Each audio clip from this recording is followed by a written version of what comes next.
Okay everyone, I am back. I also want to add in too that if you like this area of the chapter, you can get an additional certification from the Fashion Institute of Technology, FIT. So FIT is offering a Beauties Industry Essentials program. It's really good. You can use it with your cosmetology license, a makeup artist license, and you can really use it to enhance your credibility. You learn a lot of good stuff in there, and it's a great course to take. You can do a payment plan or pay it all in one fee. Anyhow, we left off, we finished talking about retailing and all that. We're going to jump right into lip color. So lip color is known as lipstick or lip gloss. It's a paste-like cosmetic used to change or enhance the colors of the lip.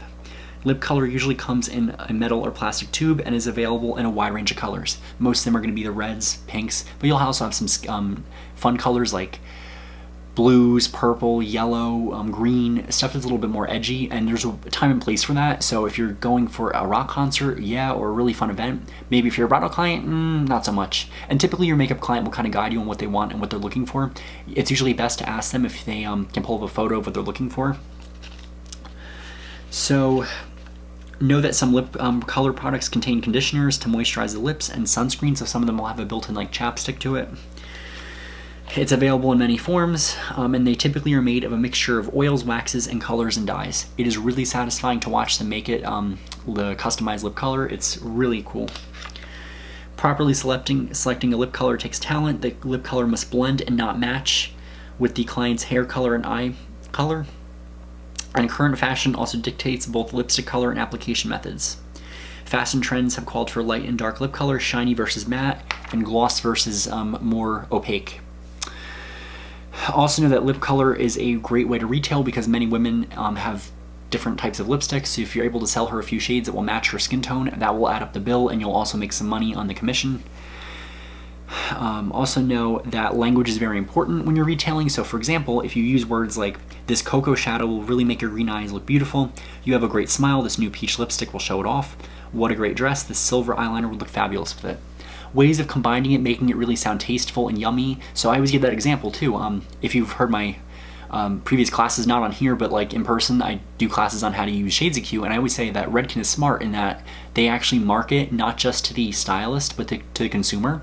Because when you hear words, when they name a shade like Platinum Ice or Lavender or Coca-Cola, that's more beneficial to the client. That is not beneficial at all to a professional colorist, because we can look at a shade and know that, oh, a 6R is red. But when you use words like rocket fire or lipstick red, that puts psychological perception in you, and that's really what the client wants to hear and not the professional. So it's really interesting on how like makeup is usually named shades. So like they'll have bougie, or like badass bitch can be one, or whiskey, wine, Merlot, things like that are all how makeup can be titled. Some of them have a little bit more of a really edgy names. So let's see. You also want to know too, common sense when you're applying makeup, and these are all add-in some sanitary stuff. One of my good friends was a makeup artist for Sephora for a while, and she had witnessed some people doing some really bad makeup sins. They will go over to the tester, instead of using the proper little spatula, they'll take the makeup and put it right on. That's really gross. I mean, would you want to share makeup with like 20 people in the room? You can actually catch eye gonorrhea, or what I call green eye, from using mascara. There's been cases of that where women were sharing either their fake eyelashes, eyeshadow, or mascara, and they were catching gonorrhea from one another because one of them had it in their eye and they spread it. And the method of contamination or the mode of delivery was the makeup. Also watch my friend Miss Beautify's video on what's lurking in your makeup. All makeup has an expiration date. If you're really careful with your makeup, keeping it in a cool, dry place and applying it appropriately, it will last indefinitely. However, if you are putting it on yourself and putting it back in there, the antibacterial agents in the makeup do break down over time, and what happens is you'll have bacteria in there. Now typically your own bacteria are fine, but let's say you have someone with a bad immune system, or they have a cut and you apply it over, you can get some nasty infections that way. So anyhow, my friend worked at Sephora and she saw some lady come in with the biggest herpes on her lip. It was oozing pus and everything. She took the lipstick, applied it over.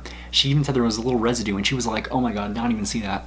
So if you do go into a store, always be mindful of your testers, make sure they're clean, do it at your own discretion. I always say test on your arm, that way you're able to look and not get it right on your face and get sick. So you always want to remove it with special spatulas, be sanitary. Also take an additional sanitary class for makeup artists. It's really important to know that. Know that lip liner is a colored pencil used to outline the lips and to keep the lipstick from bleeding into small lines around the mouth. They're available as thin pencils, thick pencils, and automatic roll-up pencils. They're usually applied before the lip color to define the shape of the lip. I always think that lip liner is very dated. It's something that's very 90s. So if you're going for a vintage look, like there's always that fashion show challenge where you do the hair and makeup to match the time period, lip liner is going to be your friends for these 80s and 90s.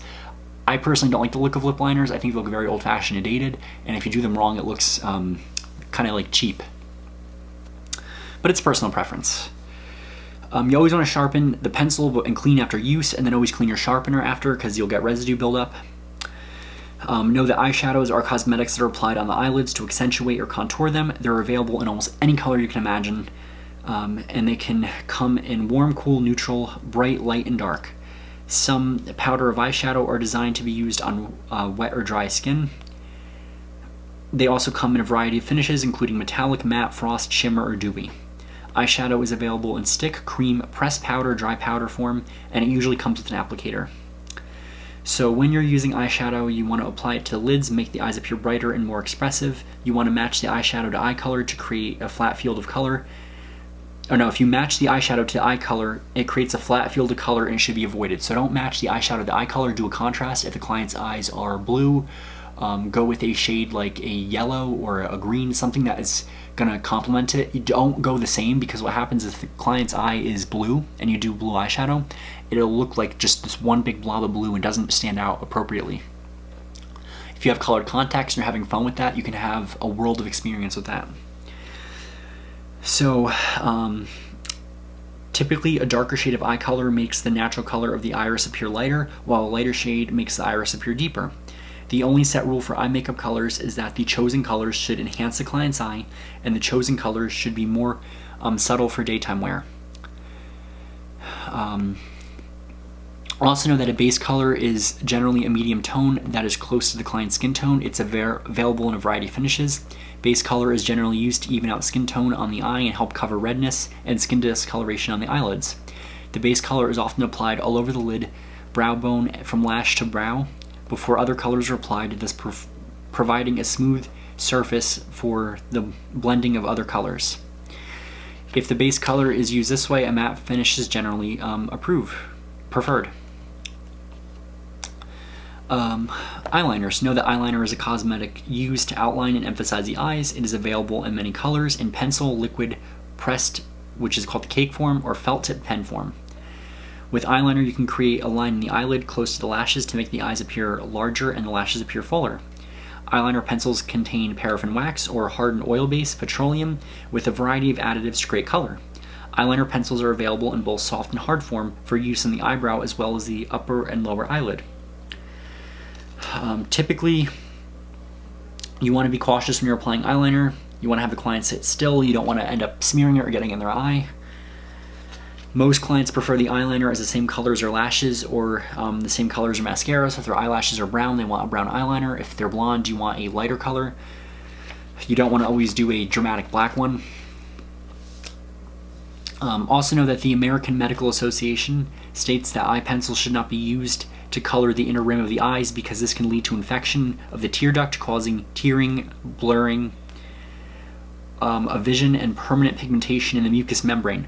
Know this too, that like permanent makeup, anytime you have a cut and you apply makeup over that, there's always a risk it'll cause a tattoo, because if the skin is open really deep and you get pigment in there and the skin heals over it, that pigment that's stuck in there will actually permanently color the skin.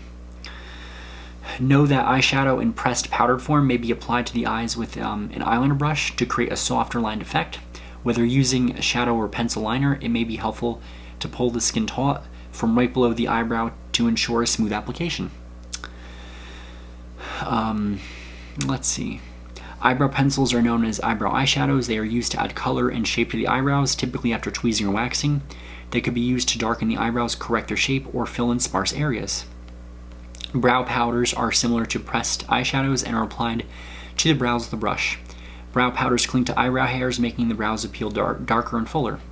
The chemistry of eyebrow pencils is similar to that of eyeliner pencils. The chemical ingredients in eyebrow shadows are also similar to those in eyeshadows.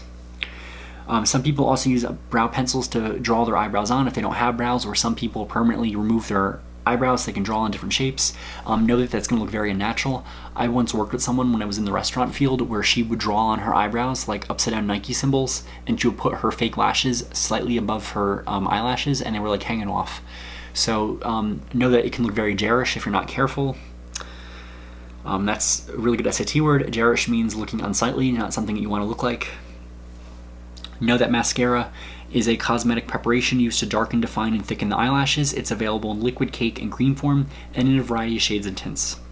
Typically, they'll use mascara brushes, and the shape of the brushes can determine the way the eyelashes will go. You always want to use disposable ones. You never want to use the one in the same tube, because if you do that, it's going to be very unsanitary. You don't want to give your client green eye or gonorrhea of the eye. Some wand mascaras contain rayon or nylon fibers to lighten and thicken the hair fibers. And know that you can use mascara on all the lashes from the inner to outer corners. Never double dip. If you decide to use an eyelash curler, you're going to use the eyelash curler first and then apply the mascara. I always say be very, very careful with eyelash curlers. I don't know how you'll properly sterilize one, so it might not be very sanitary. And also, if you're not careful, you can cause permanent and irreversible damage or long-term damage. Some of the eyelash curlers out there, if they're too sharp, people were doing them and it was slicing off the eyelashes, so it was cutting them. Others, if you're doing it and you trip, you can actually pull out all of your eyelashes, which is very painful and can cause permanent damage. Again, always use extreme caution when using eyelash curler. They're kind of falling into favor too. Know that some other cosmetics to know are eye makeup removers, and these are special preparations for removing eye makeup. They're either oil-based or water-based. Oil-based removers are generally made with mineral oil with a small amount of fragrance, and water-based removers are comprised of water solution to which other solvents have been added. Grease paint is a heavy makeup used for theater makeup. Cake makeup, also known as pancake makeup, is a heavy coverage makeup pressed into a compact and applied to the face with a moistened cosmetic sponge. Cake makeup is usually used for theater or special effects makeup. And you'll have many different tools to use when you're working with makeup, and there's all kinds of brushes you can use. Every brush has their own specific way. There's vegan brushes, non-vegan brushes, all kinds of ways. Know that powder brush is going to be a large soft brush to apply powder and blending edges. Your blush brush is a smaller, more tapered version of the powder brush to apply cheek color. Concealer brush is usually narrower and firmer with a flat edge, used to apply concealer around the eyes or over blemishes. Your lip brush is smaller than the concealer brush with a more tapered edge to apply concealer or lip color. Your eyeshadow brushes are available in a variety of sizes from small to large and in finishes from soft to firm. The softer and larger the brush, the more diffused and blended the shadow will be. A firm brush is better for depositing dense color and then for blending it. Eyeliner brush is fine tapered firm bristles used to apply liquid liner or shadow the eyes. Your angle brush is a firm, thin bristle angled for ease of application to shadow the eyebrows or shadow liner the eyes. Lash and brow brush are comb-like brushes used to remove excess mascara on lashes or to comb the brows into place where you want to go. And tweezers, and they're used to remove excess facial hairs or shape the brows. You can tweeze the brows if you're a permanent makeup artist or a makeup artist or just a general person. You don't have to be certified in cosmetology or licensed in cosmetology to use a tweezer.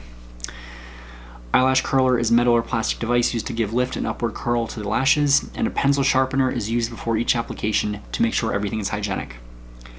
Also know that each state will vary in what they regulate for cleaning your brushes, so make sure you check with your state board or just Google it online. Typically there's like one way to clean your brush the proper way, and that's usually good for all 50 states.